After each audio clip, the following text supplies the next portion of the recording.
Welcome back to my YouTube channel Shivam Rax. तो एक और ज़बरदस्त लॉन्ग आंसर लेकर आ गए हैं आपके एग्जाम पॉइंट ऑफ व्यू से। आज का लॉन्ग आंसर है हमारा, what do you understand by the pre Raphaelite poetry और व्हाट वर इट्स एम, इसके क्या उद्देश्य थे, एंड करेक्टरिस्टिक्स, इसकी क्या विशेषताएं थी। तो वीडियो स्टार्ट करने से पहले मेरी यही रिक्वेस्ट है कि आपका बहुत ज़्यादा प्यार मिल रहा है मेरे चैनल को, तो और ज़्यादा प्यार दो मेरे वीडियो को।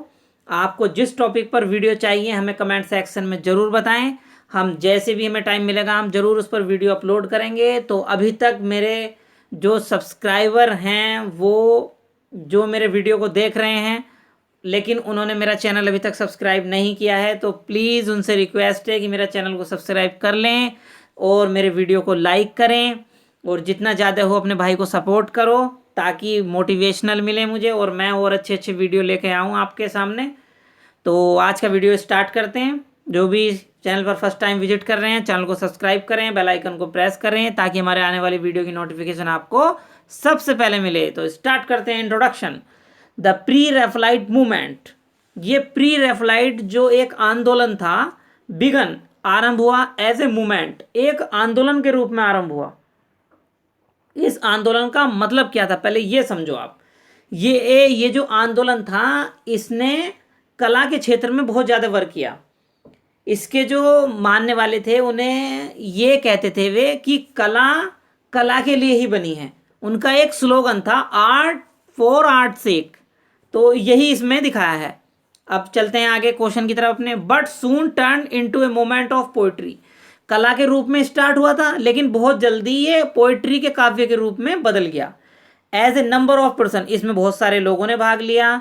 बर बोथ आर्टिस्ट, वे दोनों क्या थे, आर्टिस्ट थे, एंड राइटर्स, वे आर्टिस्ट भी कलाकार भी थे और राइटर लेखक भी थे। इन पोइट्री, काव्य में, द टर्म, जो टर्म था कौन सा, प्री रैफलाइट, इज सिग्निफिकेंट, बहुत ज़्यादा महत्वपूर्ण है।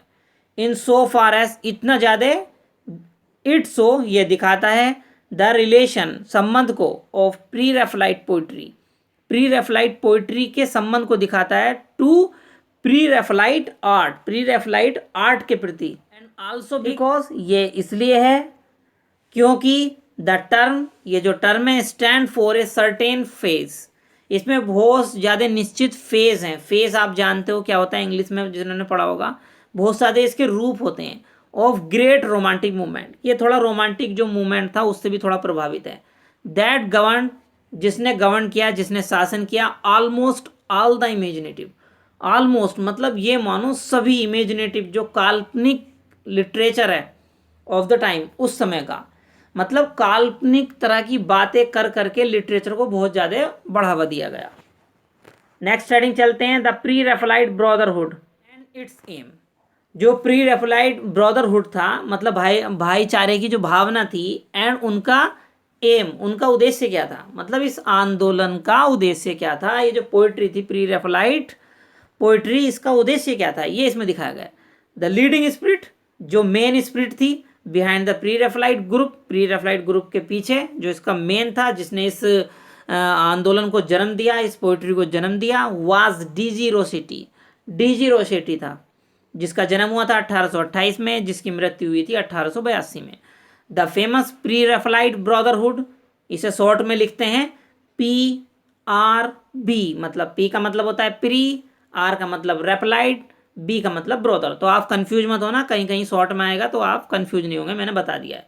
वाज फाउंडेड इन 1848, इसे 1848 में फाउंड किया गया।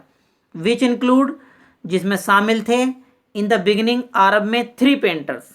जब ये प्री रैफलाइट मोमेंट को मतलब बनाया गया, जब इसका जन्म हुआ तो उसमें स्टार्टिंग में 3 पेंटर थे। पहला था होलमन हंट, दूसरा मिल्लैस, तीसरा रोसेटी, एंड 1 स्कल्पचर। स्कल्पचर मतलब एक मूर्तिकार भी था जिसका नाम था थॉमस वुल्डमर। विद दीज, इन सभी के साथ बहुत जल्दी जुड़ गए मेंबर ऑफ PRB, मतलब इनके साथ और मेंबर भी जुड़ गए, कहने का मतलब ये है। आगे, हाउएवर, फिर भी, there were still other like Christina Rossetti and Coventry, Patmore, who in spite of not being member of PRB were intimately associated with him them। कहने का मतलब ये है, ये जो दो मेंबर थे क्रिस्टीना रोसेटी एंड ओवेंट्री पैटमोर, इन्होंने क्या करा, प्री रेफलाइट मूवमेंट का ये सदस्य नहीं थे, लेकिन फिर भी इन्होंने इस मूवमेंट में अपनी ज़्यादा भागीदारी दिखाई है, ये कहने का मतलब है। इंटीमेटली का मतलब होता है एक रूपता, मतलब ज़्यादा एक रूपता, सॉरी एक रूपता नहीं, इसका मतलब होता है घनिष्ठता। मतलब कुछ कहते हैं कि देखो मैं तुम्हारे साथ काम नहीं करने का, लेकिन पूरा तुम्हारा सपोर्ट करूंगा, तो ऐसे ही इन दोनों ने कहा कि मैं भाई इस ग्रुप का मेंबर नहीं बनूंगा, लेकिन मैं तुम्हारा पूरा सपोर्ट करूंगा। तो आगे चलते हैं नेक्स्ट हेडिंग पर।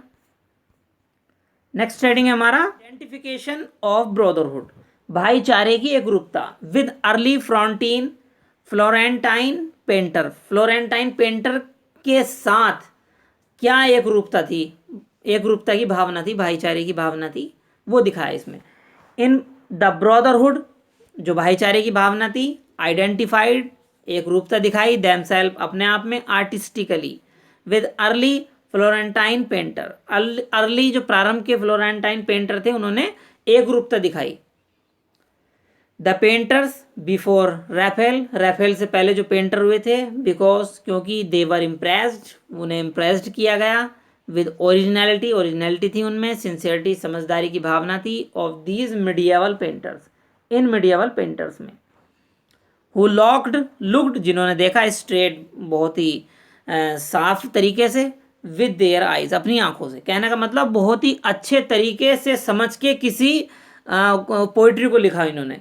And painted faithfully what they had been with a perfect fidelity to details. कहने का मतलब ये है, इन जो पेंटर थे इन्होंने वो ही लिखा जो इन्हें दिखाई दिया, ऐसा नहीं है बड़ा चढ़ा कर बातें नहीं करी इन्होंने, जो पोइट्री में होती है अधिकतर।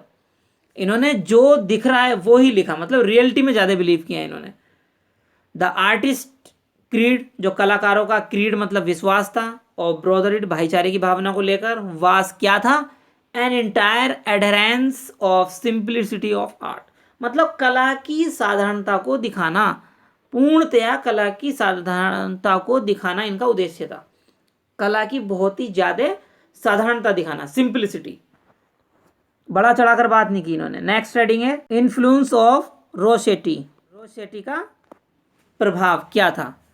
दांते Gabriel Rossetti, who was leading spirit of the pre Raphaelite movement, pre Raphaelite movement के लीडिंग स्पिरिट थे इन art, was also the moving spirit of the same movement in the English poetry, यही English poetry में same movement था। Both Morris and Swinburne, दोनों कौन कौन, Swinburne और Morris, केम आए अंडर दिस इन्फ्लुएंस, इस प्रभाव के मतलब बीच में आए, अंदर आए। एज हग वालकर, जैसे हग वॉकर थे, इन्फॉर्मस हमें सूचित किया। इन the case of Swinburne, Swinburne के मामले में द इन्फ्लुएंस जो प्रभाव था, वाज एन इम्प्रेशन, मतलब स्विनबर्न के पोएमों को पढ़ने से, पोइट्री को पढ़ने से भी हमें प्रेरणा मिलती है। In the case of Morris, ऐसे ही मॉरिस की कविता को पढ़ने से, to seem extent at least, extent मतलब बहुत ज़्यादा हम किसी चीज़ के करीब पहुंच जाते हैं। It was a misleading fire, ये क्या थी, किस तरह की आर्ट थी, हमें प्रेरणा किया, इसने गुमराह करने वाली आर्ट थी ये। Next, characteristics of pre Raphaelite moment in the poetry, pre Raphaelite moment की क्या चारित्रिक विशेषताएं थी वो इसमें दिखाया गया। नंबर 1 हो गया पोइट्री ऑफ रिवोल्ट, विद्रोह का काव्य था। The pre Raphaelite poetry was the poetry of revolt, विद्रोह काव्य था। The pre Raphaelite poetry revolt, विद्रोह किया against the orthodox Victorian types of poetry as presented by Tennyson, मतलब विक्टोरियन एज में जो टेनियंसन के द्वारा पोइट्री को प्रेजेंट किया गया उसके खिलाफ इन्होंने विद्रोह किया।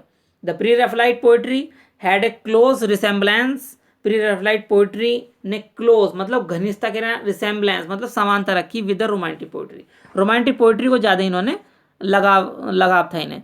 लव ऑफ सैम्बोलिज्म, सैम्बोलिज्म के प्रति इनका प्रेम, प्रतीकता, प्रतीकवाद के प्रति। Another characteristics of pre Raphaelite art की वाज इट्स लव ऑफ सैम्बोलिज्म, इनका लव था सैम्बोलिज्म के प्रति, प्रतीक के प्रति। कोई प्रतीक होता है, ठीक है, सिंबल से बना है सैम्बोलिज्म, तो प्रतीक का मतलब। This was a medieval element, ये एक मिडिएवल एलिमेंट था। And Rossetti had learn it from दांते, और रोसेटी ने इसे दांते से सीखा था। रोसेटी पोइट्री, रोसेटी की जो पोइट्री थी, आल्सो एग्जिबिट दिखाती है the love of mysticism, mysticism रहस्यवाद के प्रेम को, एंड सेबुलिज्म प्रतीकवाद के प्रेम को। नेक्स्ट हेडिंग है हमारा लव ऑफ रियलिज्म, रियलिज्म के प्रति प्रेम।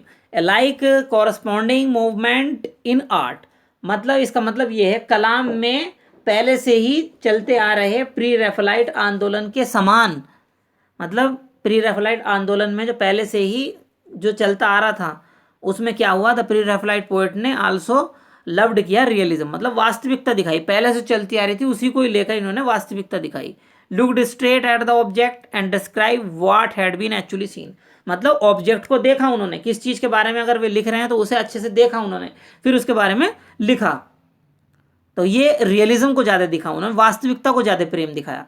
The attention of the minutely details, मतलब छोटी सी छोटी डिटेल को उन्होंने मेंशन किया अपनी कविताओं में। And perfect faithfulness of the presentation are among the most important quality of pre Raphaelite poetry, और ये ही प्री रैफलाइट पोइट्री की बहुत ज़्यादा इंपॉर्टेंट क्वालिटी है, ताकि कि उन्होंने छोटी सी छोटी डिटेल को बहुत अच्छे से प्रेजेंट किया। तो पार्ट 1 मैं यहीं ख़त्म करता हूँ, यहीं क्लोज करता हूँ पार्ट 1, और पार्ट 2 लेकर मैं इसका जल्दी आऊँगा। तो मिलूंगा मैं आपसे पार्ट 2 में।